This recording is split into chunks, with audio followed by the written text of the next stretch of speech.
मुट्ठी बांध के हाथ ऊपर करके भारत माता की, भारत माता की, वंदे वंदे वंदे। Bharatiya Janata party, Bharatiya Janata party, Narendra Modi, Narendra Modi, Kailash Chaudhary, Kailash Chaudhary. भाई अब 2 नारे और है, तैयार हो?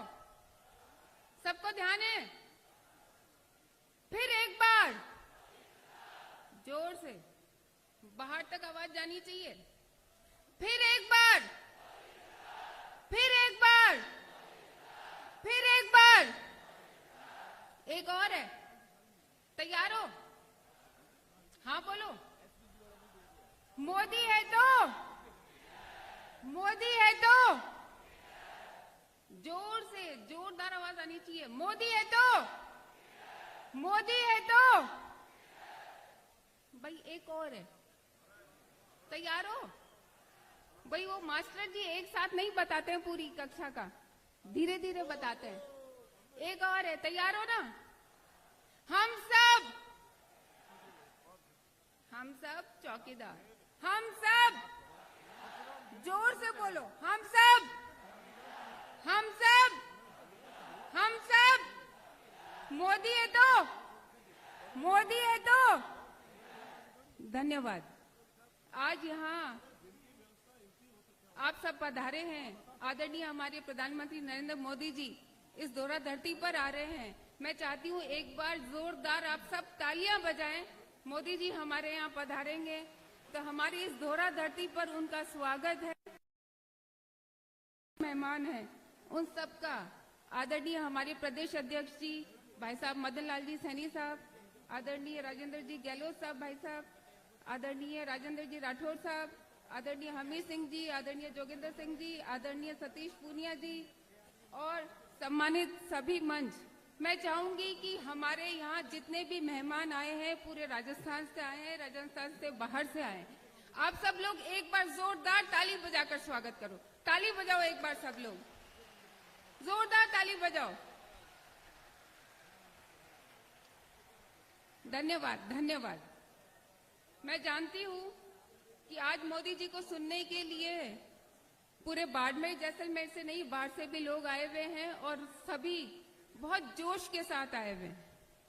और ये टेंट जो हमने लगाया है ये भी बहुत छोटा पड़ रहा है और स्टेडियम की जो जगह है वो भी बहुत छोटी पड़ रही है।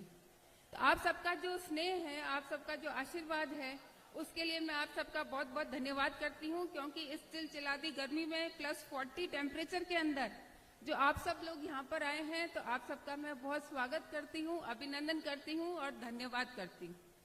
अब आप सब लोग मोदी जी के लिए आए हैं, मोदी जी के लिए आए हो ना? तो मोदी जी कौन है भाई? कौन है मोदी जी? मोदी जी हमारे प्रधानमंत्री होने के साथ साथ आज के दिन मोदी जी हम सबके आत्मसम्मान के लिए, हमारे हम सबका आत्मविश्वास का नाम अगर कोई है तो वो मोदी जी है। मोदी कोई एक व्यक्ति का नाम नहीं है, ये हम सबके आत्मसम्मान और आत्मविश्वास का नाम कोई है तो वो मोदी है। आज किसानों की उम्मीदों का अगर कोई नाम है तो वो मोदी जी है। अगर हमारे जो सैनिक हैं उनके हौसले का अगर नाम है तो वो मोदी जी है। हमारे महिलाओं की उम्मीदों का, हमारे युवाओं की उम्मीदों का, उनकी आशाओं का, अपेक्षाओं का अगर कोई नाम है तो क्या है? जोर से बोलो, मोदी जी। तो आज हम सब ऐसे हमारे प्रधानमंत्री का यहाँ स्वागत करते हैं। कहने का मतलब सिर्फ इतना है कि मोदी जी इस भारत की जान है, हमारे हिंदुस्तान की आन है, सम्मान है, स्वाभिमान है, आत्मसम्मान है। अगर है मोदी जी हैं। मोदी जी बोलो जिंदाबाद। नरेंद्र मोदी, नरेंद्र मोदी। अब भाई ये देख लो कि हमारा हिंदुस्तान जो है हमेशा से आतंकवाद से ग्रसित रहा, हमेशा आतंकवादियों ने यहाँ हमले किए। लेकिन एक वक्त था जब हमारे पास कहने के लिए या वापस जवाब देने के लिए कोई कार्यवाही नहीं होती थी। हमारी सेना तब भी कमजोर नहीं थी, हमारी सेना तब भी मजबूत थी, हमारी फौज की ताकत में कोई कमी नहीं थी। हमारे हिंदुस्तान की फौज सबसे मजबूत फौज है और अगर कहीं पर भी शांति वार्ता होती है तो हमारी हिंदुस्तान की फौज को भेजा जाता है। तो हमारी फौज में कोई कमी नहीं थी, कमी थी हमारी नेताओं में, उन सरकारों में जिन्होंने पहले कभी कोई निर्णय नहीं लिया। पाकिस्तान के लोग आते थे, आतंकवादी आते थे और हमारे सैनिकों के सिर काट कर ले जाते थे और हमारे पास कोई जवाब नहीं होता था। उस वक्त हम सब लोग अपने अपने घरों में बैठे रहते थे और हमें लगता था कि कोई जवाब देंगे या नहीं देंगे, हमारी सरकारें कुछ करेगी नहीं करेगी, और हमारे अंदर कोई आत्मविश्वास नहीं था। लेकिन वो देखिए, पुलवामा का जो अटैक हुआ, उससे पहले उरी का हुआ, हमारे नरेंद्र मोदी जी थे, प्रधानमंत्री जी थे, उन्होंने सेनाओं को ये विश्वास दिलाया, सेनाओं के बंधे हुए हाथ खोले। उन्होंने कहा कि पाकिस्तान ने इस बार बहुत बड़ी गलती की है। वो जहां जहां भाषण देते थे, आप सभी के पास मोबाइल है, आप सभी के पास कंप्यूटर्स है, नेटवर्क है, सभी ने सुना होगा, मोदी जी ने भाषण दिया और जहां जहां कहा गए वो उन्होंने एक ही बात कही कि पाकिस्तान ने इस बार बहुत बड़ी गलती कर दी और इस बड़ी गलती का बड़ा खामियाजा उनको भुगतना पड़ेगा। और उन्होंने कहा कि सेनाओं के हाथ खोल दिए और कहा कि भाई सेनाओं को कि तुम्हें बदला पाकिस्तान से लेना है, वक्त भी तुम्हारा होगा और तरीका भी तुम्हारा होगा और जगह भी तुम्हारी होगी। मोदी जी ने कहा, मैं ना रुकूंगा, ना मैं झुकूंगा, ना मैं दबूंगा, मेरा देश है, देश के लिए मैं लड़ूंगा। और वो देखो, सेनाओं के उन्होंने हाथ खोले और सेनाओं ने वापस बदला लिया। 40 की बजाय वापस 400 सिर लेकर आए। आज अगर हम, आप और मैं, अगर किसान, मजदूर, महिला, युवा अपने घर के अंदर अगर सुरक्षित बैठा है, उसके पीछे एक ही कारण है और वो है मोदी जी। अगर आज हम अपने घरों में विश्वास के साथ बैठे हैं कि हम सुरक्षित हैं, तो उसके पीछे एक ही कारण है और वो है मोदी जी। मैं एक बात और आपको याद दिलाना चाहूंगी कि जब कांग्रेस की सरकार थी, हम रोज अखबार देखते थे और उस वक्त रोज अखबारों में क्या आता था? एक नया घोटाला, एक नया स्कैम आता था। और उस वक्त जब बेईमानों को पकड़ने की बात होती थी, बेईमानों को पकड़ने की बात होती थी तो कई बेईमान को पकड़ नहीं सकते थे। आज बहुत लोग बातें करते हैं, नीरव मोदी की बात करते हैं, माल्या की बात करते हैं। मैं आपको एक शेर सुनाना चाहूंगी, तैयार हो? एक शेर सुनाऊंगी। जब बेईमानों को पकड़ने की बात होती थी तो एक शेर आता था, इन्हें आप कैसे पकड़ पाइएगा, इन्हें आप कैसे पकड़ पाइएगा, बड़े मछलियों के समंदर भी अलग है। उस वक्त बड़ी मछलियां होती थी, बड़े लोग होते थे और हमारे और आपके हाथ में नहीं था कि उन बेईमानों को हम जेल करवा दें, उनको सजा करा दें। ये मोदी जी हैं, मोदी जी ने पूरे समंदर को एक कर दिया, सारी मछलियों को बराबर कर दिया। आज नीरव मोदी जेल के अंदर है और आने वाले समय में जिसने भी भ्रष्टाचार किया है, जिसने भी आम मजदूर का, किसान का, इस हिंदुस्तान के नागरिक का पैसा खाया है, हर वो व्यक्ति जेल के अंदर होगा। ये तभी मुमकिन है जब मोदी जी हैं। ऐसे ही जब नोटबंदी की बात करें, जब नोटबंदी की बात, भाई शॉर्ट करने का कहा है लेकिन कुछ बातें प्लीज 2 मिनट मैं सिर्फ नोटबंदी पे बोलूंगी, ज्यादा नहीं बोलूंगी। भाई साहब आपकी इजाजत हो तो। भाई नोटबंदी की बात आई, मेरे को कई मीडिया वाले भी आते थे हैं और मीडिया वाले पूछते थे, साहब नोटबंदी कर दी, क्या हो गया? और हमारे लोग दुखी हैं, आपको क्या लगता है मोदी जी ने सही किया क्या? अरे भाई नोटबंदी की तो दुख उनको है जिनके पैसे नालियों में बह गए, दुख उनको है जिनके पैसे बोरों के अंदर बोरे भरे हुए थे और वो जला दिए गए। मेरा वो किसान जो लाइन में खड़ा था और इस विश्वास के साथ खड़ा था कि वो जो पैसे लेकर गया है वो पैसे बदले में उसको वापस मिलेंगे। और वो किसान क्या कहता है?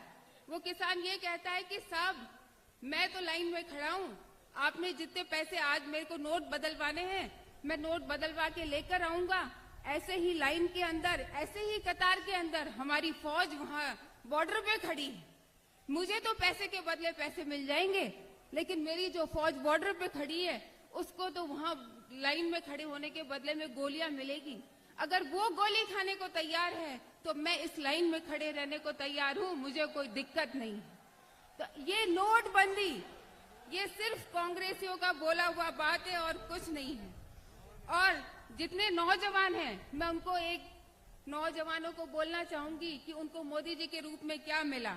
एक शेर और है, ज्यादा समय नहीं लूंगी भाई साहब, 2 मिनट और। एक शेर और है भाई, नौजवान भाइयों जहां हो हाथ ऊपर खड़ा करो, हाथ ऊपर करो। आपके लिए एक शेर है, मोदी जी के लिए है। जब नौजवानों की बात आती है और मोदी जी की बात आती है तो एक बात और है, एक बढ़िया आदमी है मुल्क में। क्या? एक बढ़िया आदमी है मुल्क में, या यूं कहो कि घर में रोशनदान है। मोदी जी हमारे लिए रोशनदान है, हमारे लिए रोशनी की किरण है। अगर नौजवानों के लिए कोई कुछ कर सकता है तो वो हमारे आदरणीय प्रधानमंत्री नरेंद्र मोदी जी कर सकते हैं। अगर नौजवानों के लिए किसी ने सोचा तो वो मोदी जी ने सोचा, और मोदी जी ने कहा कि अगर देश की कोई ताकत है तो वो मेरा ये नौजवान है। और उस नौजवान को समर्थ बनाए, उस नौजवान को प्रतिभावान बनाए, उस नौजवान को इस लायक करें कि वो अपने हाथों से कमाई करके स्वाभिमान के साथ अपना घर चला सके। ये अगर व्यवस्था किसी ने की तो मोदी जी ने की है। आज अगर गरीब के छत में मकान, सिर पे छत की है तो वो मोदी जी ने की है। अगर आज मेरी बहनों के घर में गैस सिलेंडर पहुंचाया है तो वो मोदी जी ने पहुंचाया है। और अगर महिलाओं की समस्या, मैं भी महिला हूँ, फील्ड में जाती हूँ, मुझे पता है कितनी समस्या होती है। और अगर किसी ने महिलाओं के लिए सोचा तो वो मोदी जी ने सोचा, और उन्होंने घर घर शौचालय की सुविधा की। मैं चाहती हूँ कि जितनी मेरी महिला बहनें हैं, आप जोरदार ताली बजाएं कि मोदी जी ने हमारे लिए शौचालय की व्यवस्था की, और महिलाओं को सम्मानित करने के लिए क्या कर सकते हैं वो उन्होंने व्यवस्था की। ज्यादा समय नहीं लूंगी क्योंकि बार बार कागज आ रहे हैं। मेरे एक ही अपील है आपसे कि ये जो चुनाव है किसी व्यक्ति का नहीं, किसी पार्टी का नहीं। हाँ ठीक है, आप वोट दोगे तो कैलाश जी सांसद बनेंगे, लेकिन ये हम बॉर्डर पे बैठे हैं और हमारी जिम्मेदारी है कि हम बॉर्डर पे रहते हुए, हमारे पास बंदूक तो है नहीं कि किसी से जाकर लड़ लें, किसी को गोली मार दें। हमारे पास वोट देने की ताकत है, और वो वोट देने की ताकत को हमें इस्तेमाल करना है। 29 तारीख को वोट है, ज्यादा से ज्यादा संख्या में कैसे कमल के फूल पर हमको ठप्पा लगाना है, मोदी जी को एक बार फिर इस देश का प्रधानमंत्री बनाना है, उनके हाथ में एक बार फिर देश की सत्ता सौंपनी। बोलो भारत माता की, भारत माता की, वंदे वंदे वंदे। धन्यवाद, जय हिंद। मैं हमेशा आपके बीच में हूँ, रहूंगी। कभी भी कोई काम हो आइएगा, अपना आशीर्वाद सहयोग साथ रहिए।